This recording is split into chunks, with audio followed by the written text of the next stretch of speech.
임대인이 청구를 했는데 저희가 빚이 많아가지고 급하게 집을 팔아야 되는데 그런 경우 그래서 있어요. 네. 급하게 매매 계약을 체결했습니다. 네. 했는데 다음날 네. 아직 그 등기도 이전 안 됐잖아요. 보통 계약 체결하면 뭐 계약금, 중도금, 잔금 이렇게 아, 네, 네. 몇 달 걸리잖아요. 계약서만 썼는데 그 다음날 임차인이 갱신력을 내왔어요. 아.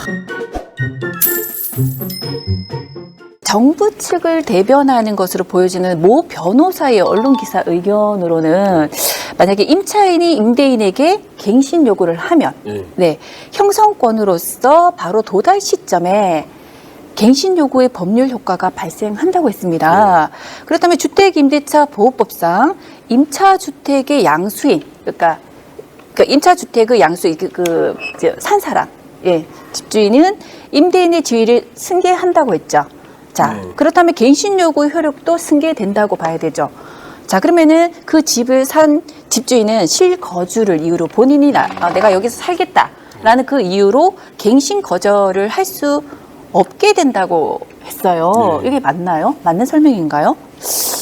어렵죠. 네, 제가 말씀드리고도 형성권이 뭔지 아세요? 모릅니다. 제가 좀 유식하게 형성권이라고 해봤는데 조금 설명이 좀 필요할 것 같아요. 우리가 이제 계약 해지한다 하고 우리가 통지 안 하면 해지가 안 되잖아요. 중간에 이 사람이 차임을 3개월 연체했다, 2개월 연체했다 계약 해지 통지를 하잖아요. 그렇죠. 연체가 되면은 아까 내용 증명 우편으로 통지를 하고 하면 또 문자도 보내고 그 통지가 도달이 되는 순간에 해지의 효과가 생깁니다. 이게 형성권입니다. 어떤 의사표시가 도달이 됨으로써 바로 법률행위가 어떤 형성되는 어떤 효과. 그게 형성권이구나. 계약 해지가 된다는 효과가 딱 생기는 거죠. 네. 그런 걸 형성권이라는데 법률 용어이기 때문에 너무 깊이 아니요, 변호사님, 제가 형성되다. 이제 그 뜻은 약간 짐작은 했었어요. 그러니까 법률이 이제 그 계약이 해지된다는 거는 계약 관계가 완전히 종료가 되잖아요. 그렇죠. 종료가 되면 이제 서로 원상 회복해야 될 의무가 생기고 또 소급해서 무효가 되고 뭐 이런 부분이 있습니다. 네네네. 이런 효과들이 생긴다 해서 어떤 효과가 형성된다 이런 의미로 형성권. 이해하시면 되겠어요. 네, 감사합니다. 네, 그러면 방금 이제 정부 측을 대변하는 어떤 변호사의 의견은 아까 임대차 보호법상 주택이 매매가 되면 임대인 지위가 그대로 승계된다는 규정이 규정을 정부 측 이제 입장이 유리하게 해석을 한 거죠. 그러면 종전 임대인에게 종전 주인에게 계약갱신 요구한 효과도 실집주인한테 그대로 그때 의사표시를 했기 때문에 그거는 바로 해제의 효력은 이미 생겼고 갱신 요구 효력은 이미 생겼고 형성됐고 그걸 그대로 세집주인이 받아야 되는 게 아니냐. 그러면 세집주인은 갱신 거절을 못한다. 이런 논리거든요. 그래서 근데 그 해석은 이제 저는 잘못됐다고 보고요. 왜 잘못됐느냐? 자, 집주인이 안 바뀌었는 경우에 를 한번 생각해 보면 종전 집주인에게 종전 집주인이 아니지 안 바뀌었으니까 집주인에게 갱신 요구를 했습니다. 그게 도달이 돼서 형성의 효력이 생겼다. 그러면 갱신 요구를 해줘야 되느냐는 겁니다. 그런데 형성의 효력이 생기고도 난 뒤에도 그 종전 주인이 안 바뀌었으면 그 주인은 기간 만료 1개월 이전이면 갱신 거절을 할 수 있어요. 그렇죠. 실거주를. 내가 여기서 살겠다. 실거주 이유로 보죠. 갱신 거절을 할 수 있습니다. 그런데 집주인이 바뀌었다고 해가지고 바뀐 집주인은 그대로 또 승계하잖아요. 임대인 지위를. 그렇죠. 그러면 거절할 권리도 있다는 거 아닌가요? 거절할 권리도 그대로 승계된다고 승계라기보다는 거절할 권리도 당연히 생겨야 되는 거죠. 똑같은 맞습니다. 임대인 지위가 넘어오기 때문에 그런 차원으로 그 해석이 자기 쪽에 유리하게 정부 쪽 입장에 유리하게 억지로 해석한 게 아니냐. 법리에 따르면 그게 아니라는 거죠. 새 집주인도 실거주 이유로 이 경우에는 갱신 거절을 할 수 있어야 된다. 그런 거죠. 그러면 이와 관련하여서 청와대 국민청원을 한 것이 있다고 하던데 어떤 내용들이 있나요? 사실 이 청와대 국민청원이 제기가 되어서 그런 유권 해석이 나왔다고 보여지는데 이 청원 내용을 보면 집주인이 임대인이 청원을 했는데 자기가 빚이 많아가지고 급하게 집을 팔아야 되는데 그런 경우 그래서 있어요. 급하게 매매 계약을 체결했습니다. 네. 했는데 다음 날 네. 아직 등기도 이전 안 됐잖아요. 보통 계약 체결하면 뭐 계약금, 중도금, 잔금 이렇게 하고 네. 몇 달 걸리잖아요. 계약서만 썼는데 그 다음 날 임차인이 갱신 요구를 해왔어. 자, 이런 경우에 네. 네. 그래서 집주인은 매수인 보고 우리가 이런 사정이 있으니까 좀 해약을 할 수 있느냐고 해보니까 네. 매수인 입장에서는 자기는 시세보다 훨씬 저렴하게 샀어. 그러다가 계약 파기를 나는 못하겠다. 네. 그리고 계약 만료일에 맞춰서 네. 들어가 실거주하겠다. 네. 이런 통보가 왔다. 난감하다. 이럴 때는 내가 어떻게 해야 되느냐. 네, 네.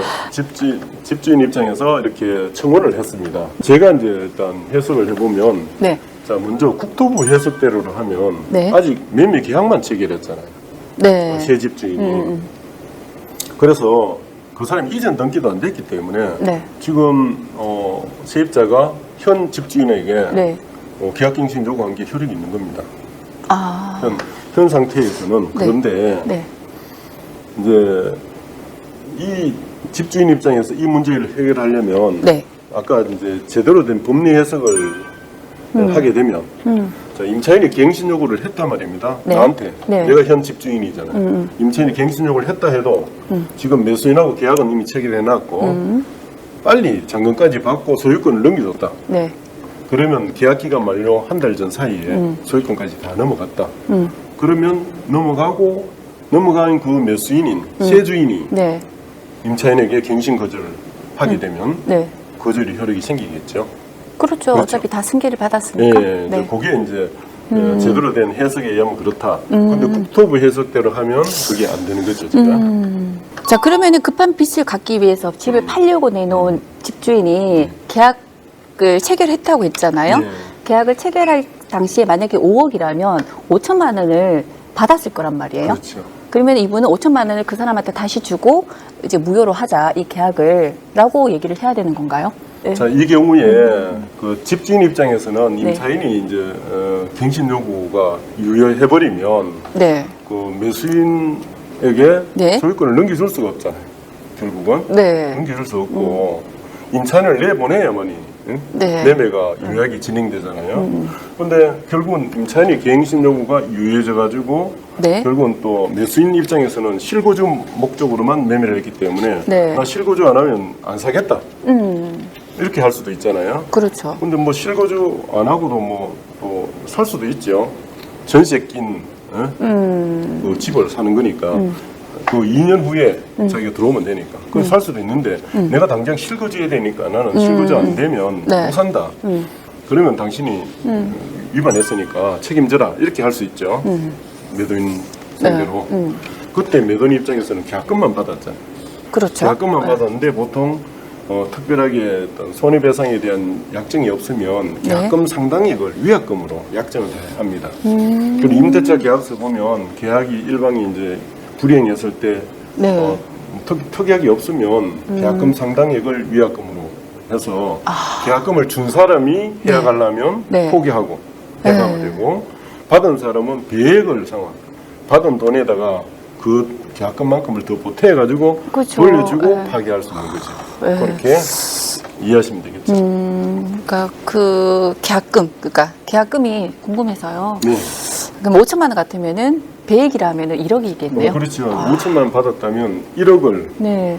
배상을 하고 이제 해지를 할 수 있겠죠. 해제를. 그러니까 이제 집을 팔려고 하면은 뭐 솔직히 지금 우리 뭐 세입자가 있다라는 고지도 좀 해야 되고 그 부분들이 서로 이렇게 의견이 맞았을 때 확실할 때 계약서를 쓰는 게 제일 낫겠다. 그렇죠. 그죠? 이제는 이제 갱신 요구가 있었는지 없었는지를 그렇죠. 꼼꼼히 체크해보고 계약을 해야 네. 이제 문제가 안 생기겠죠.